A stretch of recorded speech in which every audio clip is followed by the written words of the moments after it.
जैसा कि आप स्क्रीन पर देख रहे हैं, हम आपको वास्तु के साथ साथ एस्ट्रोलॉजी और एस्ट्रो वास्तु के बारे में भी पढ़ाएंगे और साथ ही साथ आपको प्रीमियम पीडीएफ बुक्स भी प्रोवाइड की जाएंगी, जिनके इस्तेमाल से आप अपने घर में बैठकर प्रैक्टिस कर सकते हैं। Why Vastu and astrology is very important for us. अगर आप एक नॉर्मल जिंदगी जीने वाले इंसान हैं तो आपके मन में भी ये विचार पता होगा कि हम वास्तु और एस्ट्रोलॉजी सीखकर क्या करेंगे। मुगलों से लेकर अंग्रेजों के समय तक हमारे प्राचीन ग्रंथों को जड़ से खत्म करने का जीतोड़ प्रयास किया गया, जिसमें हमारे देश के ऋषि मुनियों ने हजारों लाखों साल तपस्या कर अपने अनुभव को एकत्रित कर एक लिखित रूप में संभाल कर रखा था, जिससे उनकी आने वाली पीढ़ी उनके अनुभव से सीखकर अपने जीवन को आसान और सुखद बना सके, जिनमें वास्तुशास्त्र और एस्ट्रोलॉजी जैसे ग्रंथ भी शामिल हैं। क्या वास्तु और एस्ट्रोलॉजी सीखकर हम अपनी किस्मत को बदल सकते हैं? अगर आप मुझसे ये सवाल पूछोगे तो मैं इसका जवाब ना में दूंगा, क्योंकि कोई किसी की किस्मत को बदल नहीं सकता सिवाय परमात्मा के। जो हमारे कर्मों के अकॉर्डिंग भगवान द्वारा निश्चित किया गया है वो हम सबको भोगना पड़ता है। जो कर्मों का बीज हमने आज बीजा है उसकी फसल न जाने हमें किस समय पर जाकर मिलेगी, और जो खाज हम भुगत रहे हैं वो हमारे ही द्वारा बीजी हुई फसल का नतीजा है। इसका मतलब ये है कि हम एस्ट्रोलॉजी और वास्तु विद्या के जरिए अपनी जिंदगी में भगवान द्वारा दी गई किस्मत को तो बदल नहीं सकते, पर जितना भगवान हमको दे रहा है उतना जरूर प्राप्त कर सकते हैं। अब आप शायद सोच रहे होंगे, जो निश्चित है अगर हम उसे बदल नहीं सकते तो हमें वास्तु और एस्ट्रोलॉजी सीखकर क्या फायदा?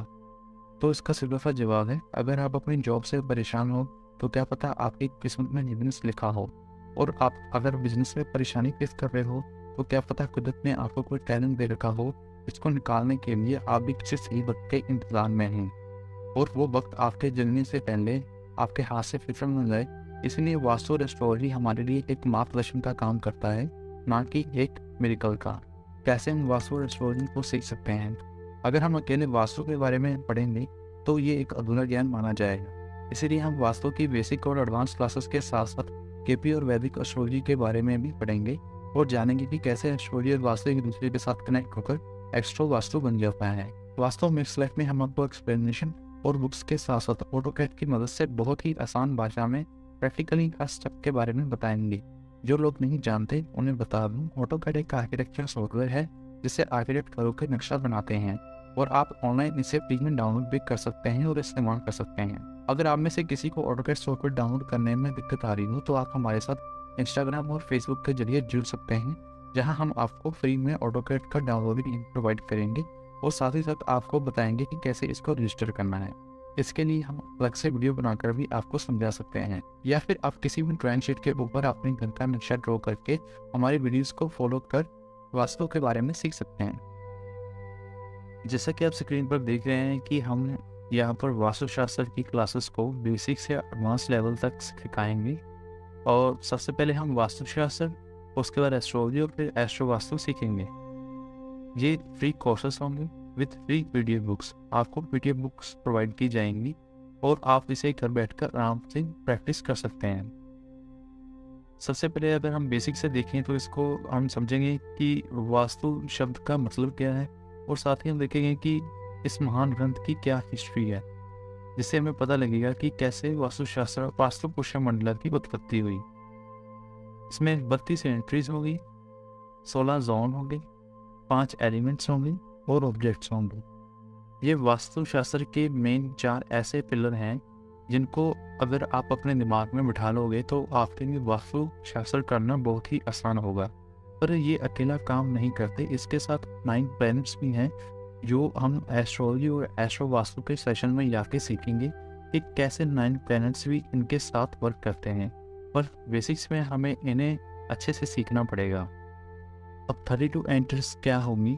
32 एंट्रीज जैसे कि नॉर्थ से लेके यानी कि उत्तर दिशा, पूर्व दिशा, दक्षिण और पश्चिम, हर ये चारों दिशाओं को 8-8 हिस्सों में बांटा गया है, यानी कि 8 द्वार होंगे, डोर्स होंगे आपकी हर डायरेक्शंस का। जैसे उत्तर दिशा है, उत्तर दिशा N1 से N8, इसमें उत्तर दिशा के 8 द्वार, पूर्व दिशा के 8 द्वार, दक्षिण की दिशा के 8 द्वार और पश्चिम दिशा के 8 द्वार। इन चारों को मिलाकर टोटल 32 द्वार बनते हैं। जैसे आप ये चित्र देख रहे होंगे, इसमें आप देखें कि ये एक प्लॉट शेप है, जो आप रेक्टेंगुलर शेप देख रहे हैं ये प्लॉट शेप है। इसमें फिलहाल सिर्फ उत्तर दिशा की 8 डिवीजन दिखाई नहीं है। इन 8 डिवीजन्स में आप देख सकते हो इनके अलग अलग प्रभाव होंगे। इनमें से कौन सी डिवीजन्स अच्छी रहेगी ये हम आपको इसके बेसिक्स में सिखाएंगे। जैसे ये नॉर्थ डायरेक्शन है, नॉर्थ डायरेक्शन में आप मान लो कि इस तरफ से रोड जा रही है, आपके घर की रोड इस तरफ से जा रही है, ये आपका पूरा प्लॉट है। और इसमें N4 एंड N5, अगर आपका दरवाज़ा इस जगह पर होगा, आपके घर का मेन दरवाज़ा इस जगह पे होगा, तो आपको क्या क्या प्रभाव आपके घर के रहने वाले सदस्यों के ऊपर पड़ेगा। जैसे कि N4 को हम पढ़ें, सभी दिशाओं से धन वर्षा, पुष्प से धन एवं जायदाद की प्राप्ति। अगर इस दरवाजे की एंट्री आपके घर में हो तो ये बहुत ही शुभ मानी गई है वास्तुशास्त्र में। ये नॉर्थ के N4 एंट्री मानी। और ऐसे ही हम देखते हैं N5 धार्मिक स्वभाव बनने के कारण जीवन में आगे बढ़ने का जोश शांत हो जाता है। ये N5 का एट्रीब्यूट है, यानी कि N5 एंट्री का प्रभाव होगा जो उस घर में रहने वाले सदस्यों के ऊपर पड़ेगा। ऐसे ही हम आगे की डायरेक्शंस देखते हैं, जैसे कि ईस्ट डायरेक्शन। ये देखिए, पहले उत्तर डायरेक्शन थी, ये प्लॉट था हमारा। प्लॉट में हमने उत्तर दिशा की डायरेक्शंस के बारे में पढ़ना था ऊपर। अब यहाँ पर हम ईस्ट डायरेक्शन की तरफ आ चुके हैं। यहाँ पर आप देखो E1 से लेकर E8 तक, और E1 से लेकर E8 तक हर दिशा का अपना अपना प्रभाव यहाँ पर दर्शाया गया है। हम इसके बारे में विस्तार से पढ़ेंगे आगे। ऐसे ही दक्षिण दिशा के बारे में होगा। अब ये प्लॉट आ गया हमारा, और देखो दक्षिण दिशा S1 से लेके S8 और S1 से लेके S8 हर घर का प्रभाव हमारे ऊपर क्या पड़ेगा। और ऐसे ही आगे वेस्ट डायरेक्शन आ गई, जिसे हम पश्चिम दिशा कहते हैं। पश्चिम दिशा के संभावित प्रवेशों द्वारा की स्थिति, ये W1 से लेकर W8 तक। ऐसे ही ये कंप्लीट होते हैं उत्तर, पूर्व, दक्षिण और पश्चिम। 8 द्वार होंगे जो टोटल बनकर 32 एंट्रेंस बनती हैं। और ऐसे अगर ये प्लॉट के अकॉर्डिंग जहाँ पर भी आपके घर का दरवाजा होगा और वहाँ पर कोई भी एंट्रेंस आपके यहाँ पर आती होगी, जैसे W4 W5, वही प्रभाव घर में रहने वाले सदस्यों पर पड़ेगा। ये बेसिक वास्तु का ज्ञान है। अगर हम एस्ट्रोलॉजी और एस्ट्रो वास्तु के नज़रिए से देखें तो यहाँ पर प्लेनेट आता है शनि देव जी का आता है। अगर आपकी कुंडली में शनि देव अच्छी घर पे बैठे हैं तो आपको ये घर नुकसान देने वाला नहीं होगा। हालांकि बहुत से लोग पश्चिम दिशा और दक्षिण दिशा को देख के घर अवॉइड करते हैं, क्योंकि यहाँ पर राहु और शनि जी देवता का स्थान है। ऐसे ही आगे आता है 16 जोन्स। ये 16 जोन है। मोस्टली हम लोगों को पता होता है कि सिर्फ 4 दिशाएं हैं, नॉर्थ, ईस्ट, साउथ और वेस्ट। पर हालांकि अगर आप देखोगे तो इसमें नॉर्थ से जब ईस्ट की तरफ हम जाते हैं तो बीच में नॉर्थ ईस्ट भी आता है, नॉर्थ ईस्ट भी आता है, ईस्ट नॉर्थ ईस्ट भी आता है। और ऐसे ईस्ट को साउथ की तरफ जाएंगे तो ईस्ट साउथ से ईस्ट आएगा, साउथ ईस्ट आएगा और साउथ ईस्ट भी आता है। ये हर डायरेक्शन 16 के 16 जोन का प्रभाव भी बताया गया है। जो 32 एंट्रेंस हमने पढ़ी थी, 32 एंट्रेंस हमारी डिटेल्स में दरवाजे हैं प्लॉट के। और अब उन दरवाजों के बारे में कैसे पता चलेगा? अगर हमें किसी जोन के बारे में पता होगा फिर ही हम उन दरवाजों के बारे में पता लगा सकते हैं। जैसे यहाँ पर नॉर्थ है, नॉर्थ ईस्ट है। नॉर्थ ईस्ट में हमारा कौन सा द्वार आएगा ये हम आगे जाके पढ़ेंगे। अगर हम ऊपर उत्तर की दिशा की तरफ देखें, यहाँ पर नॉर्थ ईस्ट आएगा। ये उत्तर यानी नॉर्थ, पूर्व यानी ईस्ट, तो इसके बीच में आ जाएगा नॉर्थ ईस्ट आएगा। और नॉर्थ ईस्ट और नॉर्थ के बीच में क्या आएगा, वो आएगा नॉर्थ ईस्ट। 16 जोन में क्या क्या होना चाहिए इसके बारे में आप ध्यान से देख सकते हो। यहाँ पर लिखा हुआ है कि हर डायरेक्शन में, यानी कि नॉर्थ डायरेक्शन में क्या बनना है, शैन डायरेक्शन बनना है। ऐसे ही हर डायरेक्शन का बताया गया है कि कहाँ पर क्या क्या चीज़ होनी चाहिए। ये हम विस्तार से आगे आने वाली क्लासेस में पढ़ेंगे। इसमें इसके एलिमेंट्स भी बताएंगे हैं। आगे जाके इसके एलिमेंट्स हम देखते हैं। जैसे इसमें 5 एलिमेंट्स हैं। ये देखिए 5, जल, वायु, अग्नि, पृथ्वी और आकाश। ऐसे 5 एलिमेंट्स हैं जिनके ऊपर पूरा का पूरा वास्तु टिका हुआ है। पर आजकल एस्ट्रोलॉजी और एस्ट्रो वास्तु के नज़रिए से देखने वाले पंडित या आचार्य जी इनको नहीं मानते। वो कहते हैं कि ये 5 के 5 एलिमेंट्स काम नहीं करते जब 9 प्लैनेट्स अपना रिजल्ट देते हैं। तो इसका भी हम विस्तार से पढ़ेंगे कि जल तत्व का सिंबल्स क्या होता है, इसका सिंबल तिरंगाकार होता है, इसका रंग कौन सा होता है, नीला होता है। इसको भी विस्तार से आगे आने वाली क्लासेस में हम पढ़ेंगे। आगे हम देखेंगे कि ये प्लॉट आ गया हमारा और ये वास्तु शक्ति चक्र आ गया हमारा। कैसे इस वास्तु शक्ति चक्र को हम अपने प्लॉट के ऊपर देखेंगे कि कौन सी एरिया हमारे घर के लिए अच्छा होगा, जहाँ पर कहाँ पर हमने ड्राइंग रूम बनाना है, कहाँ पर हमने बेडरूम बनाना है, कहाँ पर हमने टॉयलेट बनाना है, कहाँ पर हमारे घर का रसोई घर होना चाहिए। हर एक चीज़ को विस्तार से देखा जाएगा। उसकी हम देखेंगे कि 32 एंट्रेंस को ध्यान में रखेंगे, 16 ज़ोन को ध्यान में रखेंगे, 5 एलिमेंट्स को भी ध्यान में रखेंगे और उसके बाद वास्तुशक्ति चक्रों को अपने प्लॉट के ऊपर रख कर देखेंगे कि कहाँ पर हमारे घर की मेन एंट्रेंस होनी चाहिए। और उसके बाद जब हम एस्ट्रोलॉजी और एस्ट्रो वास्तु में आएंगे तो वहाँ पर काम करेंगे प्लैनेट्स। तो अगर हम इस वास्तुशक्ति चक्र में देखें, आपको यहाँ पर दिख रहा होगा N1 से लेकर N8 तक, E1 से लेकर E8 तक 32 एंट्रेंस दिखाई गई हैं। उसके बाद ये 16 के 16 जोन भी दिखाए गए हैं। इसको अगर हम इस प्लॉट के ऊपर रखेंगे तो हमें आराम से पता चल जाएगा कि कहाँ पर हमारी एंट्रेंस है हमारे घर की। मान लो अगर ये आपका प्लॉट है, अगर आपका दरवाजा यहाँ पर है तो इस शक्ति चक्र को यहाँ पर रखेंगे तो यहाँ पर नॉर्थ यहाँ पर आ गए, इस यहाँ पे आ गए तो यहाँ पर नॉर्थ ईस्ट की डायरेक्शन आपकी मानी जाएगी।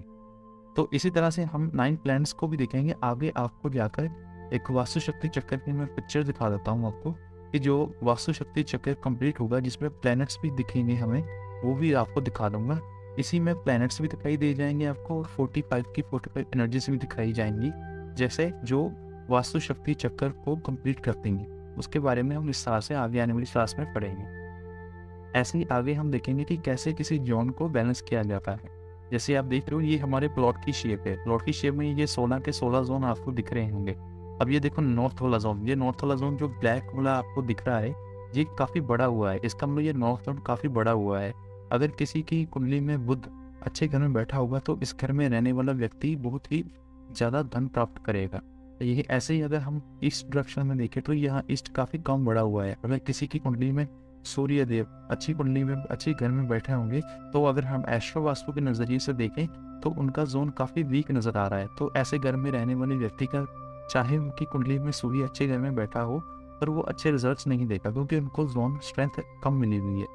तो ये एक एक्सेल शीट होगी। एक्सेल शीट के जरिए हम निकाल सकेंगे कि कौन सा जोन हमारे लिए कौन सा जोन हमारे घर का बैलेंस में है, कौन सा जोन इनबैलेंस में है, कौन सा लोअर बैलेंस में है वगैरह वगैरह।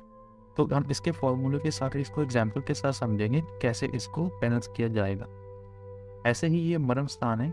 जैसे ही हम ये 16 जोन आप देख रहे होंगे, 16 के 16 जोन में ये वास्तु पुरुष मंडला के मर्म स्थान है। ये ऐसे स्थान है जहाँ पर अगर कील लगी हुई मिली तो वहाँ पर घर में रहने वाले जो व्यक्ति होंगे या कोई औरतें होंगी उनके वो शरीर के उसी हिस्से में दिक्कत दिखाएंगी। जैसे मान लो ये नॉर्थ ईस्ट है और यहाँ पर वास्तु पुरुष मंडला का सर होता है। अगर यहाँ पर कोई कील दबी हुई मिल गई तो घर में रहने वाली औरत या आदमी को उनके सर में दर्द बना रहेगा। ऐसी हेड से रिलेटेड प्रॉब्लम्स हमको दिखाई देंगी अपने जीवन में। ऐसे ही आगे देखते हैं हम ये स्थान बनाए गए हैं कि कैसे वास्तु पुरुष मंडला का कहाँ कहाँ पर क्या क्या बॉडी पार्ट्स आते हैं। ये बॉडी पार्ट्स वो हैं यहाँ पर इन्हीं चीज़ों को देखकर हम ये निर्णय करेंगे कि क्या कहाँ पर क्या बनना चाहिए। इस हमारे घर में कहाँ पर शयन कक्ष, कहाँ पर ड्राइंग रूम होना चाहिए, कहाँ पर टॉयलेट होना चाहिए, ये सारी चीज़ें हम विस्तार से पढ़ेंगे। ऐसे ही हम आगे जाके ये साइकिल ऑफ क्रिएशन और साइकिल ऑफ कंट्रोल की थ्योरी को समझेंगे कि कैसे 5 के 5 एलिमेंट्स काम करते हैं। ऐसे ही आगे आप देख सकते हैं कि ये हर एक एलिमेंट्स के बारे में बताया गया है कि कहाँ पर कौन सी इंट्रैक्शंस में क्या क्या चीज़ होनी चाहिए। जैसे मान लो ये येलो वाला पोर्शन आप देख रहे हो तो ये थोड़ा ओके है, एवरेज है। जैसे नॉर्थ ईस्ट में यहाँ पे देख रहे हैं हम कंप्यूटर क्रिएटिविटी का अगर आप कार्य को करते हो, अगर आपने यहाँ पर कंप्यूटर रखा हुआ है तो वो आपको ओके का रिजल्ट देगा, एक एवरेज का रिजल्ट देगा। अगर यहाँ पर कोई ग्रीन कलर की चीज़ जैसे हम देखते हैं इसमें शायद स्क्रीन पर आपको थोड़ा सा ये ब्लर दिखाई दे रहा होगा, जब आपको PDF दी जाएगी तो उसमें ये बहुत ही साफ दिखाई देगा। यहाँ पर ये ग्रीन कलर का नॉर्थ ईस्ट डायरेक्शन में यहाँ में ग्रीन कलर में फ्यूज बॉक्स दिखाई दे रहा है। तो ये एक आइडल है नॉर्थ ईस्ट की लोकेशन में, ये आइडल माना गया है। तो इसे आप इस डायरेक्शन में रख सकते हो। तो ये हर एक डायरेक्शन का बहुत ही विस्तार के साथ बताया गया है और डायरेक्शंस की एट्रीब्यूट्स भी बताए गए हैं। जैसे नॉर्थ डायरेक्शन अपॉर्चुनिटीज़ का होता है, नॉर्थ ईस्ट डायरेक्शन हीलिंग का होता है, नॉर्थ ईस्ट इनसाइट का होता है।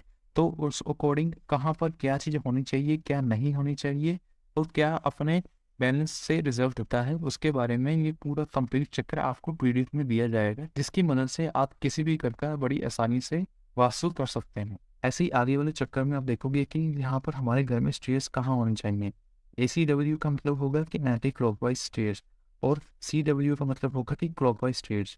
ऐसी इसी चक्कर को आपको उसी प्लॉट के ऊपर रखना है जिस प्लॉट का आप घर का वास्तु करना चाहते हैं। उसको जब आप ऊपर इस चक्कर को ऊपर रखेंगे किसी प्लॉट के ऊपर, तो आप देख सकते हैं कि कहाँ पर आपको एंटी क्लॉकवाइज स्टेयर्स देनी है और कहाँ पर आपको क्लॉकवाइज स्टेयर्स देनी है। इसके क्या क्या प्रभाव होंगे, कैसे अगर किसी डायरेक्शन में नॉर्थ ईस्ट में एंटी क्लॉकवाइज स्टेयर्स बनी है तो उसे कैसे क्या सोल्यूशन दिया जाए, ये हम विस्तार से पढ़ेंगे आगे। दोस्तों जैसे जैसे मैंने आपको हर पिक्चर के बारे में दिखाया है, ये पीडीएफ बुक तो आपको मिलेगी, साथ ही मैं इससे स्टेप बाय स्टेप पार्ट्स में वीडियो बनाकर मैं अपने यूट्यूब चैनल के ऊपर डालता रहूँगा, जहाँ से आप स्टेप बाय स्टेप सीख सकते हो कि कैसे किसी घर का वास्तु करते समय कौन कौन सी बातों को ध्यान में रखना है। तो आज के लिए इतना ही। आप इंतज़ार कीजिए मेरी अगली आने वाली वीडियो का, जहाँ पर हम पहली क्लास को अटेंड करेंगे। आपका दिन अच्छा हो। धन्यवाद।